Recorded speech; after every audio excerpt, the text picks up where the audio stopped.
আজকে কোন ডেজার্ট বানাইছে বলতে পারবেন? আচ্ছা ঠিক আছে, বলার আগে আমি আজকে সকাল থেকে কি রান্না করলাম সেটা একটু আপনাদের সাথে শেয়ার করে নিচ্ছি। আজকে সকালবেলা আমি খিচুড়ি রান্না করেছি। খিচুড়ি রান্না করার জন্য আমি এখানে পোলাওয়ের চাল আর মসুরির ডাল একসাথে মিক্স করে এখন ভালোভাবে কষলে কষলে ধুয়ে নিচ্ছি যেন একটু ময়লা না থাকে। তো ধোয়ার পরে আমি এখানে পানি ঝরিয়ে নিচ্ছি।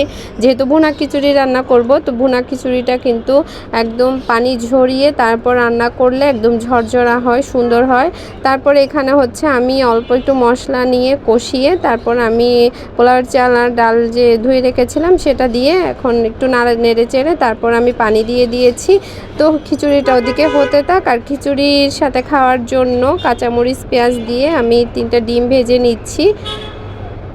তো এখন যেহেতু গরম পড়ছে এই জন্য আমি মশলা একদম কম দিয়েছি, হলুদও কম দিয়েছি, একটু সাদা সাদা খিচুড়ি রান্না করছি আজকে।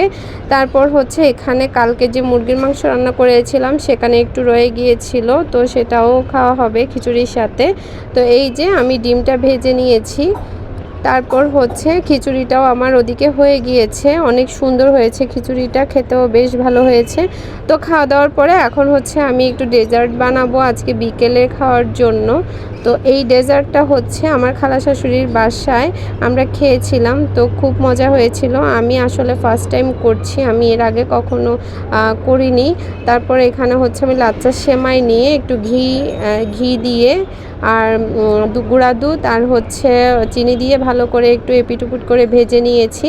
তারপর এখানে আমি একটু ক্রিম বানিয়ে নিই। ক্রিমটা বানানো হয়ে গিয়েছে, আর সার্ভিং ডিশে আমি আগে থেকে একটু ঘি ব্রাশ করে নিয়েছি। যেই সার্ভিং ডিশে আমি ডেজার্টটা বসাবো সেখানে আমি কিছুটা সেমাই দিয়ে উপরে বাদাম কিশমিশ দিয়ে তারপর আমি ক্রিমটা দিয়েছি, তারপর আর বাকি যে সেমাইটুকু ছিল সেটা দিয়ে দিয়েছি। এটার পুরো রেসিপি আমি অন্য একটা ভিডিওতে শেয়ার করব, এজন্য আমি আজকে অত বেশি একটা শেয়ার করিনি। ওইটা বানানোর পরে এখন আমি দুপুরের জন্য মাছ রান্না করছি। তো এখানে পাবদা মাছ আমি এক চুলায় ভাজতে দিয়েছি, তারপর অন্য চুলায় আমি ছোট মাছ রান্না করে নিচ্ছি। এই ছোট মাছগুলো কালকে নিয়ে এসেছিলো, তো কালকে আমি রান্না করতে পারিনি যেহেতু রাতে এনেছে আর অনেক তরকারি রয়ে গিয়েছিল, এই জন্য আজকে আমি এই ছোট মাছটা রান্না করে নিচ্ছি। তো একটু মশলা দিয়ে তারপর আমি কষিয়ে ছোট মাছটা একদম ঝরঝরা করে ভাজবো এটা। তো এদিকে পাবদা মাছগুলোও কিন্তু ভাজা হয়ে গিয়েছে, তো এখন মশলা কষিয়ে টমেটো দিয়ে একটু ঢেকে দিয়েছি। তো টমেটোটা নরম হয়ে এলে তারপর আমি মাছগুলো দিয়ে দিব। তো এই যে মাছগুলো দিয়ে দিচ্ছি, মাছগুলো আমি আগেই উঠিয়ে রেখেছিলাম, ওই তেলের মধ্যেই আমি মশলা কষিয়ে নিয়েছি। তারপর এখন মাছগুলো দিয়ে লবণ দিয়ে এখন একটু ঢেকে দিচ্ছি।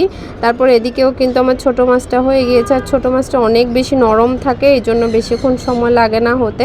তারপর উপরে একটু স্মেলের জন্য আমি ধনিয়া পাতা দিয়ে দিয়েছি। আর ওদিকে আমার পাবদা মাছের ঝোলটাও কিন্তু রেডি হয়ে গিয়েছে, তো উপরে আমি কিছুটা ধনিয়া পাতা ছড়িয়ে দিয়েছি। তো আমার দুটো মাছই কিন্তু রান্না কমপ্লিট। এই যে আমি চুলা অফ করে দিয়েছি। মাছের কালারটা যেমন সুন্দর এসছে, খেতেও মাশাআল্লাহ অনেক ভালো হয়েছে। আমি এটা বাটিতে ঢেলে নিয়েছি ছোট মাছটা। তারপর কাজ শেষ করে গোসল করে আমি জোহরের নামাজটা পড়েছি, আর আমার মেয়েও কিন্তু সাথে একটা জায়নামাজ নিয়ে বসে গিয়েছে। তারপর বিকেলবেলা বাচ্চাদেরকে একটু বানানো ডেজার্টটা দিলাম সেমাইয়ের। এটা কিন্তু খেতে অনেক বেশি মজা, এটা মূলত নবাবী সেমাই, অনেক বেশি মজা, খেতে অনেক ভালো হয়েছে। আপনারা ট্রাই করতে পারেন, আমি রেসিপিটা শেয়ার করব পরের ভিডিওতে। তো আজকে এ পর্যন্ত, আল্লাহ হাফেজ, সবাই ভালো থাকবেন, সুস্থ। আমার ভিডিওগুলো যদি ভালো লাগে অবশ্যই আপনাদের ফ্রেন্ডস অ্যান্ড ফ্যামিলির সাথে শেয়ার করবেন, আর আমার পেজটা ফলো দিবেন।